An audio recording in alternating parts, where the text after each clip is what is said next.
Welcome to the TalentedLearning Show podcast series, episode 95, with independent learning tech analyst John Lay. Today I interviewed Dennis DiNoia, founder and CEO of MrDMath, to explore how his homeschool-focused education business scaled from a local tutoring to a global online learning brand. You can find more of our fiercely independent content at TalentedLearning.com. Well, welcome back, listeners, to the Talented Learning Show. Episode 95. How crazy is that? On this show, I am fortunate to interview the world's leading experts in extended enterprise learning from both the vendor and the practitioner perspectives. Today, once again, is from the practitioner expert perspective, and it's all about the business of learning content and doing it right. Many of our listeners run or are a part of a content business, myself included, often e-commerce driven, selling both to individuals and to businesses. And in all my years in this sector, which is now pushing 30, I've never met anybody, even the most successful I've interviewed or met, who wasn't looking to sell more content. Selling more content is always in style. And because the content's already created, any incremental sale or revenue or stream or syndication stream, all of that is ways to really maximize the investment of that content creation in the first place.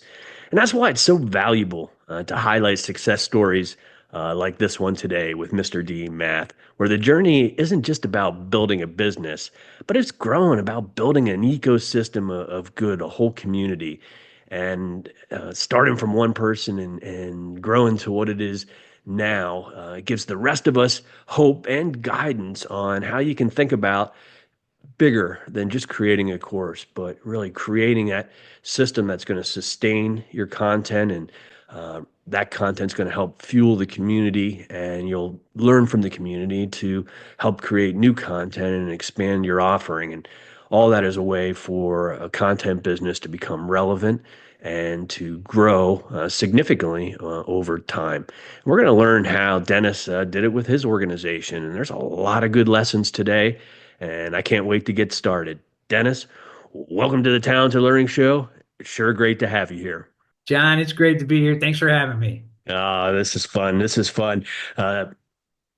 You're one of the guests that our listeners like the most because we get practical help. You're a guy that's done it, and we're going to learn all about it today. And what I mean by done it is that you've taken it from a one-person effort to a big organization that serves a lot of students, and you've done that in a systematic, smart way, from marketing to how you sell it, to how you develop the business, to how you develop the content, to the impact that you make. And all of that is really interesting because, as I mentioned in the intro, with everybody trying to sell content, either as their primary or secondary business, everybody wants to figure out ways to do it better, because with each incremental time you sell that content, it's more and more profitable, for one, because you've already taken the time to develop it. Or maybe another way to look at it is, if you take the time to develop it, you got to find ways to sell it and syndicate it and maximize on that investment.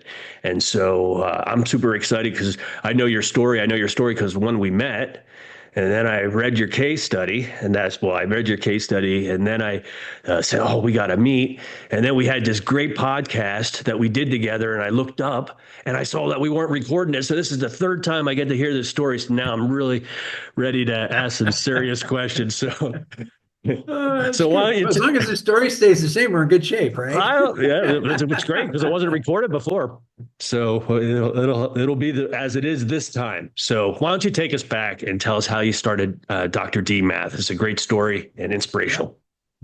Well, there's no doctor, it's just Mr. So MrDMath, and the I'm Dr. saying D, Dr. the D. domain name. Yeah, I tried to get the domain name Dr. D, wasn't available, so I went with Mr. D. And Mr. D comes from my last name, DiNoia. And when I was a public school teacher, I started in 1988, and nobody could say my last name, so just Mr. D is the thing that stuck. And it came time to look for domain names, and I was like, you know what, let's just call it what it is, MrDMath. And so that's where the company name came from. My background was I was a public school teacher, started in 1988. I lasted till 2005, and I was I don't want to say burned out. I was more frustrated, and I just felt like something was missing, for not just for me, but I think for a lot of people when it comes to public education and public schools. And while they still do a great job, it just was me. I was looking for something where I could excel and bring my own ideas. And you really can't do that in a public system because you've got to do it the way everybody else does, right? And so 2005, I left the public school system. I started looking for something different. And yeah, I'm a teacher, right? And that's what I do. And by 2008, I was like, this is crazy. I need to get back into what I do. And fortunately, along the way, as a school teacher back in the late 80s and 90s, what I was doing is I had my second job, right? So I did a lot of tutoring. And so I was one of those road warriors, drive to everybody's houses. We started an office, and it's actually where I got trained, really got trained because I was working with kids from all the different grade levels. So I got to see everything, everything they were doing from third grade to 12th grade college kids. And so I really understood what was needed when it came time to, in 2008, when I entered into the homeschool world, what did it look like to build curriculums? And, how I got started was I was back tutoring again. But I found this group of homeschool kids, and homeschoolers, if they find something that works, they're going to tell someone else about it. So it's the greatest referral network in the world. And so all of a sudden I was seeing quite a few different homeschool kids. And one of the moms said to me, she said, listen, she said, I don't know why you just don't write your own curriculum. You're really good at this and you know this, inside and out. And I thought, you know what? 2008, the technology was available. I could start recording videos. And so that was it. And I literally started with an SAT prep course. That was the first thing that I started working on. And I was doing like 1 day events. You think about when you do those events, right? 1 day events. If I could get 15 or 20 kids together, we could talk about the SAT and we'd meet over a course of about 6 to 8 weeks. And that's how I got started. But then I realized that I could actually start writing and recording math courses. And so as a middle school and high school math teacher, I started right where what I knew, which was from pre-algebra, recorded up through pre-calculus. It took me 4 years to get that done. But how I got started, kind of an interesting story. It was kind of like Sundays. People knew I'm a ghost that day. Nobody's going to find me. They're not going to know where I am because I'm writing, recording, editing, doing all the different things that have to be done. And when I first got started, I went to one of the local co-ops, and at this time I was in Florida, in Sarasota, Florida, and so I went to one of the local co-ops and I said, hey, I know that you guys meet once a week and you have the kids all come here and you do all the different courses, science and history and whatnot. I said, but I noticed you don't have math. I said, I'm working on a math curriculum. What do you think if I came in and did math? And they said no. And I thought, oh my gosh. It turned out, thank goodness they said no. And I thought, okay, well, what am I going to do? So I thought, all right, well, just going to do my own. And so in 2008, that's what happened. I went out and started with 20 kids. I was writing pre-algebra and algebra one at the same time and, recording all day long. Like that start 8 in the morning, go till midnight.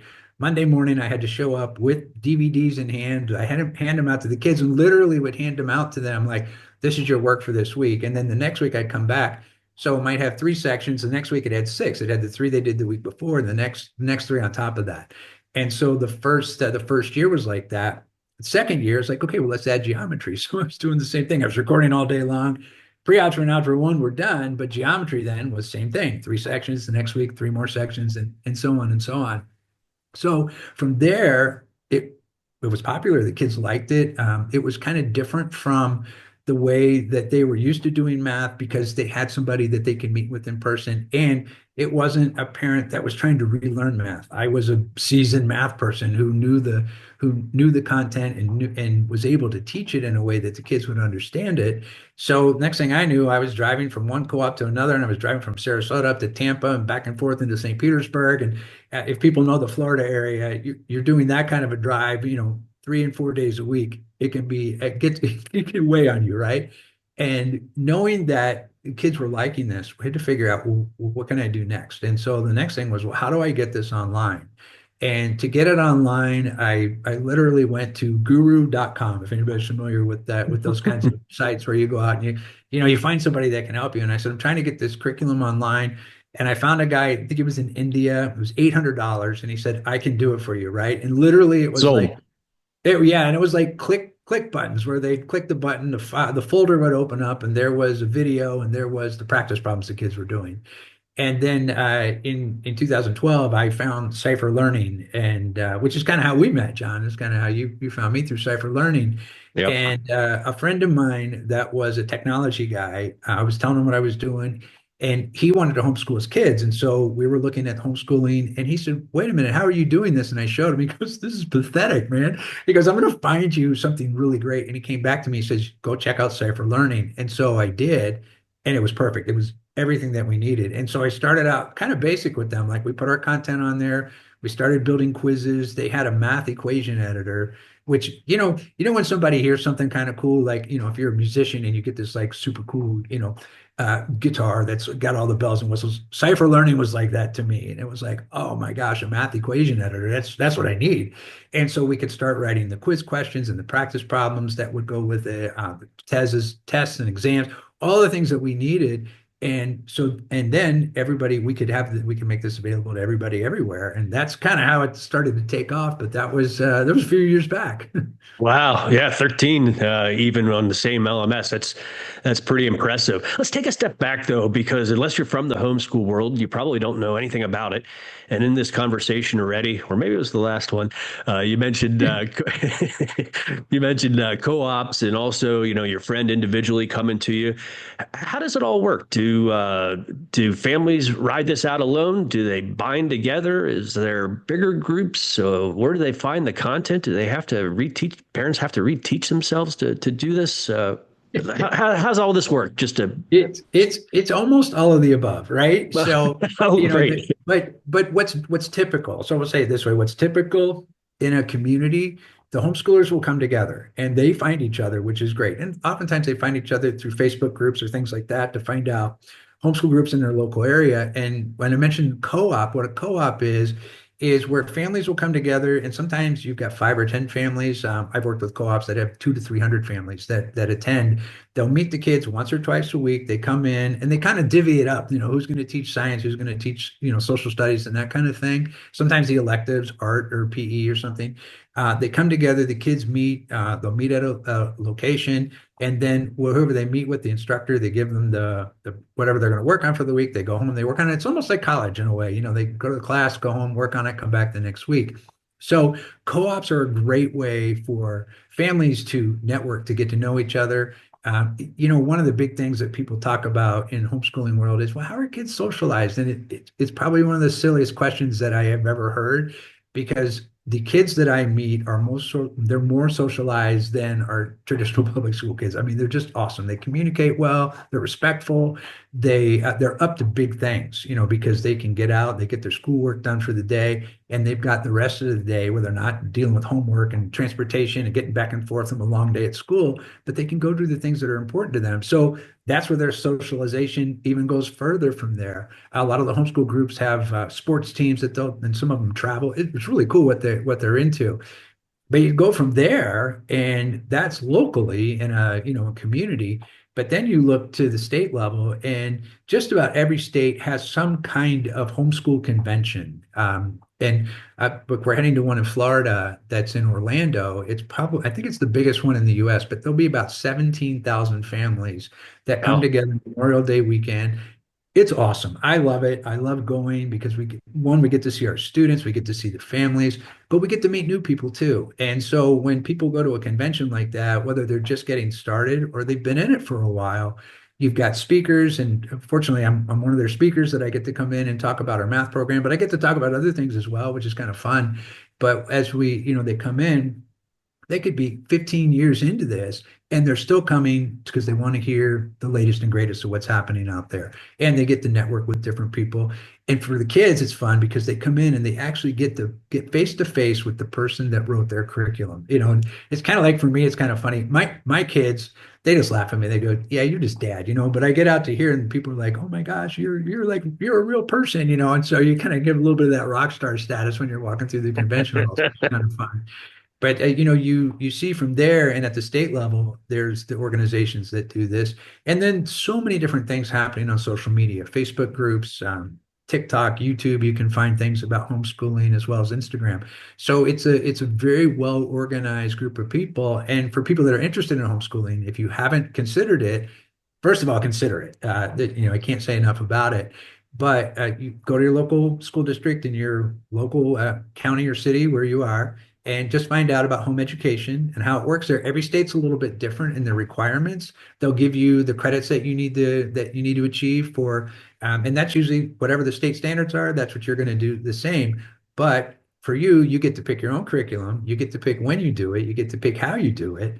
And then at the end of the year, typically you're going to find a certified teacher that's going to review a portfolio. They're going to sign off on it and say, yep, your kids have done what they needed to do to move on to the next grade level. Off they go. So it's been really, really great.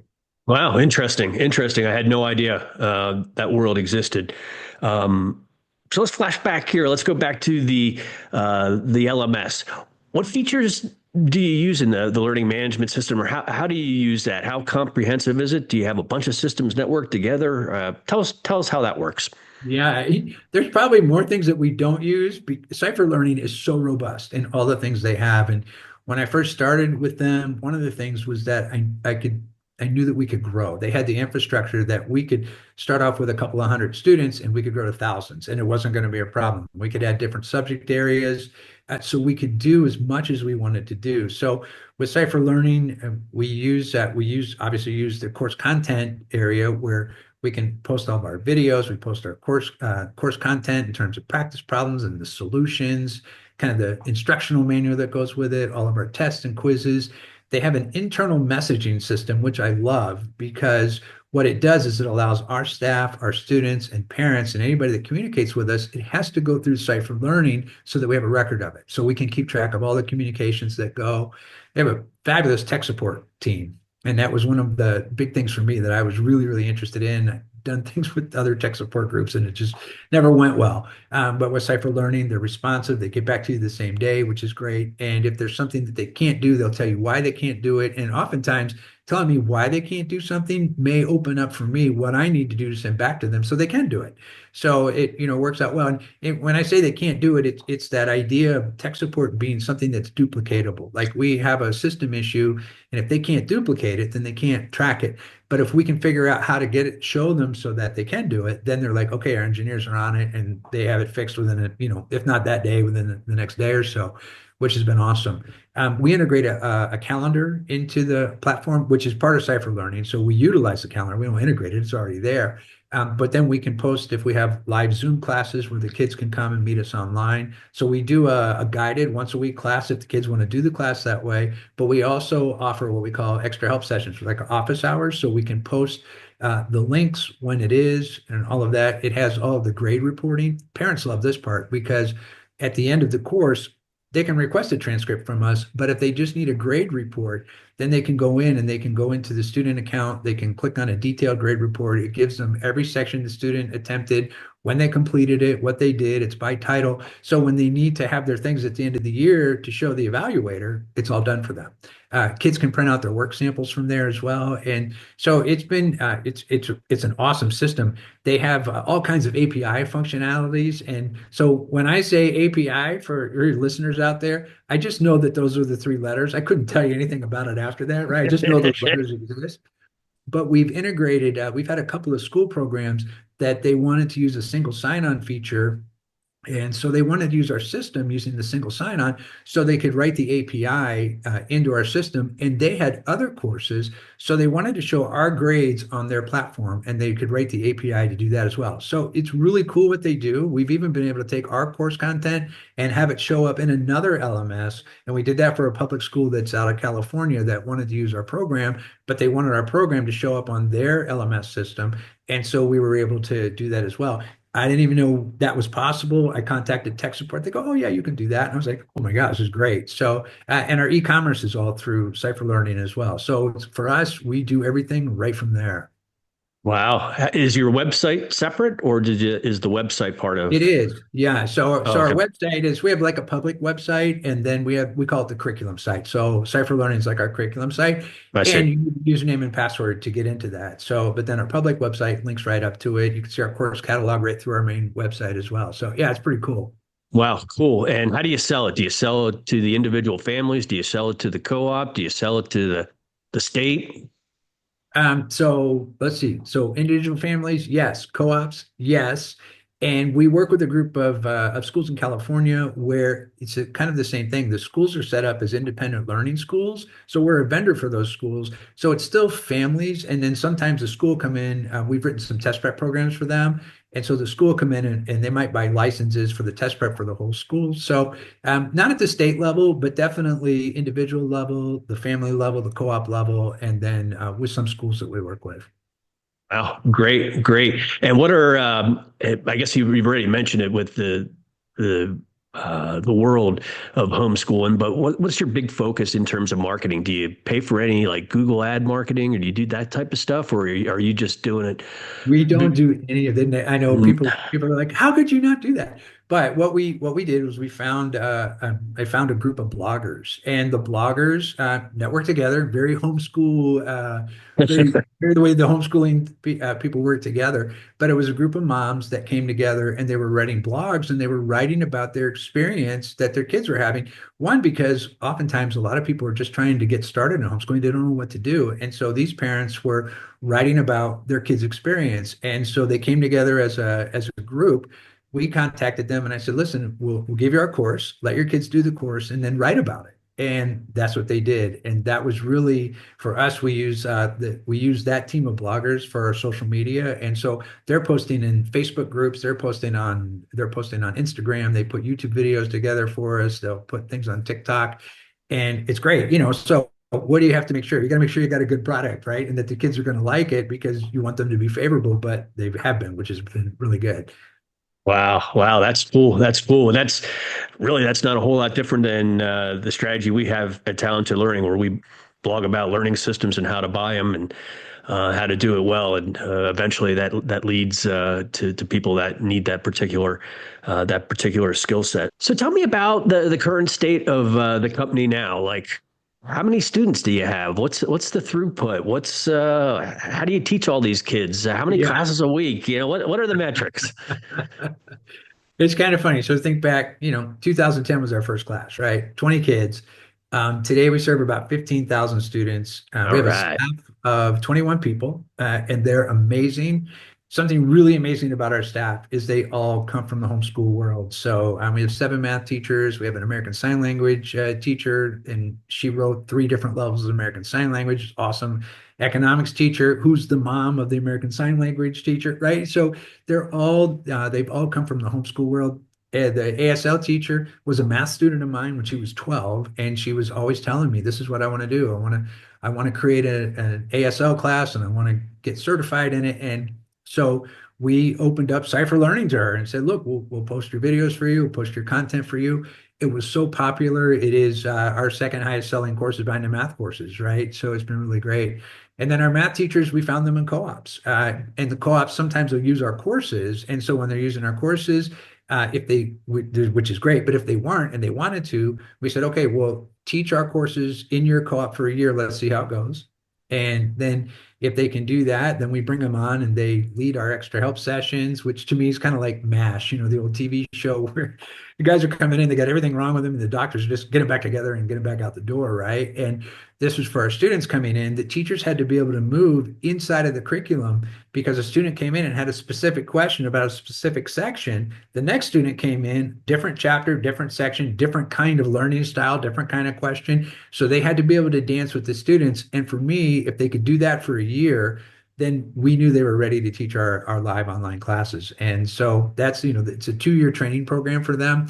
And for me, telling people it's a 2-year training program, that weeded out a lot of people because it was people that were really serious about doing what we were doing, that wanted to do it the way we were doing it, and where they were just coming and say, "Oh, I can already do that." Okay, well, we want to take you through this process so you really get ingrained in what we do and how we do it. And so it's been great. And our staff is just, they're phenomenal. People have talked to me about our staff, and here's something that is highly unusual in the world of a company is that, with our 21 people, we've had one person that left the company only because she saw the growth of the company and she said, "This is going to grow way beyond what I can provide for you." But other than that, everybody is with us that started with us is still with us, and that's pretty amazing. So they love what we're doing. I love them. This is the most amazing staff I could hope to work with. Wow. So you're not just building selling content, you're really just building this huge ecosystem of good. That's pretty awesome, and you really get it on the both ends, helping people to get started, and then those people paying it forward after they're done is just a great strategy to look at it holistically. How did that, one of the questions I get all the time as a consultant is, what do you think I should price this content at? And I'm like, I have no idea. How'd you come up with what to price the content? What was your strategy? Yeah. Well, one thing, I just went out there and looked to see what other people were doing, right? Simple as that, And huh? I stayed in the middle, right? So I didn't want to be the highest. I didn't want to be the lowest. We just wanted to stay right in the middle. And that's worked really well. And we're still that way. So, we don't try to be we don't want to be the highest price company out there. And we definitely don't want to be the lowest, but we want to provide a solid product. And it's funny because in pricing, if you're the lowest one, people, they tend to think, well, it's not as good because it's a Yeah. lower cost, right? And then if it's too high of a cost, then they're like, oh my gosh, this costs too much. And that's always in the back of their mind. So try to avoid that. We just stay right in the middle. Neat. Did you have to get your content certified anywhere? Accredited? That's a great question. So I did not until we do work with some public schools in California, as I was saying before. And so they came back to us last year and they said, listen, to keep working with us, you're going to have to get accredited. And accreditation is typically for a school, not a curriculum. And so we've Mm, always avoided it because it was like it just every time we kind of thought about it, it just was like this is going to be challenging. But we went through, it's called WASC, the Western Association of Schools and Colleges. And so they do accreditation for programs like ours. And so we went through an accreditation last year. A few years ago, this is, wow, it's probably almost 10 years ago, that we work with the NCAA as well. And so we went through an approval process with them. So it's not an accreditation, but they approve our program for homeschoolers. neat. And the way that you're taking your business global, your first foray into global is how? Through the Um, mill? So oftentimes, yeah, we get kids that are, oftentimes homeschool families, they travel abroad. That's what our family did. We left the U.S. in 2015, and my kids got to grow up in Spain, right? Which is really, really cool. They're 18 and 20 now. And so that's pretty neat. So sometimes families are traveling abroad, the military, Mm, a lot of times the military, if they're traveling and they're on site somewhere, the families will choose to homeschool. Sometimes they'll put school programs on there, and oftentimes the school programs that are on a site where they're coming together are still using homeschool curriculums as well. So yeah, so that's how we found that we can be a little more global. We haven't got into language translation yet. That's coming, so that's down the road. We want to look and see what that is, so we can figure out how to get our programs in other languages as well, which will make us even more of a global company. cool. Is AI impacting your business? It is. It is, and education right now, they're leery of AI and what it does, and so we're able to use AI obviously in the admin side of things. It's so useful and so helpful in terms of managing data and putting things together for us and summarizing things. But we also now CypherLearning has come together with putting together an AI tool that helps with course content creation. And one of the things they do is they use an AI fact checker. So it actually verifies one AI platform to another. So they actually verify the content, which is awesome. So we Cool. can work on some content creation that way with them. And we're actually building an AI agent right now. So we're just in the beginning stages of that, probably about 6 months away from that. And what we wanted to do was to build a learning tool. And that's one of the things I think people get stuck with in education is oftentimes kids are using AI to just get the answer, right? And so we're building the tools so it doesn't actually give them the answer. It's actually going to give them the process. And then they have to work with the AI to go through the process to see how to do the problem. And so the AI is going to interact with them on showing them step by step, what do I do from this line to the next line? And how do I get to the next step? So it's asking them questions and it's become more of a learning tool for them. And that's what we know, kind of like for me, that's what I see the future is like having kids be self-directed so that they can learn on their own. And one of the ways they can do that is by seeing how do you get from one step to the next and looking for mistakes. If you think about a coder in computer programming, one of the biggest things they have to do is how do you debug something when there's something not working, right? They've got to go through the code and see how to get from one step. And we don't often teach kids that. And so we're building an AI agent to support that. So we're helping them learn that way. Yeah, so it's good. So we're excited about it. I know some people are a little leery of it, but the more and more we see about it, the more as a tool we can use it, as opposed to as to where something that it's just giving somebody an answer. We don't want to do that. Yeah, yeah, that's really interesting. My daughter is a senior engineering student, and so she started before ChatGPT, essentially, and she's finishing with it. And they went through that exact process that you talked about, scared about giving the answer. But what she's saying is, I just want the process. Just show me how this goes from Yeah. step to step, and then I'll be able to do it 100 times.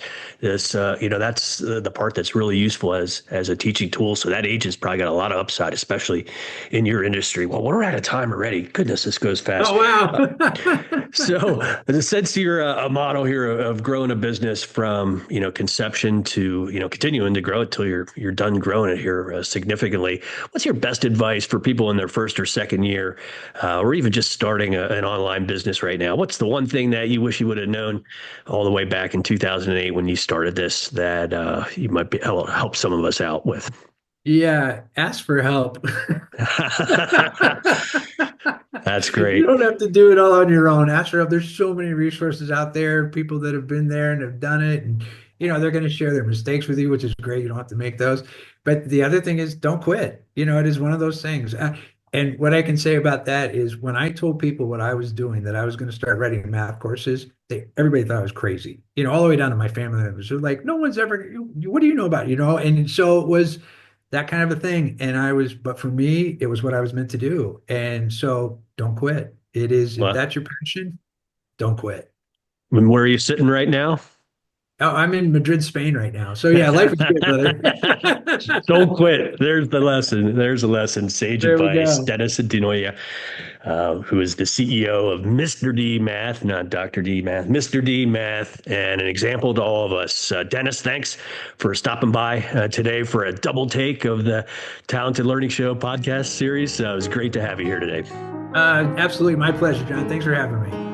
Awesome. Listeners, thanks so much for tuning in to the 95th episode of the Talented Learning Show. We hope you found value, and we look forward to seeing you on the next. Have a great day, everyone. We'll see you soon.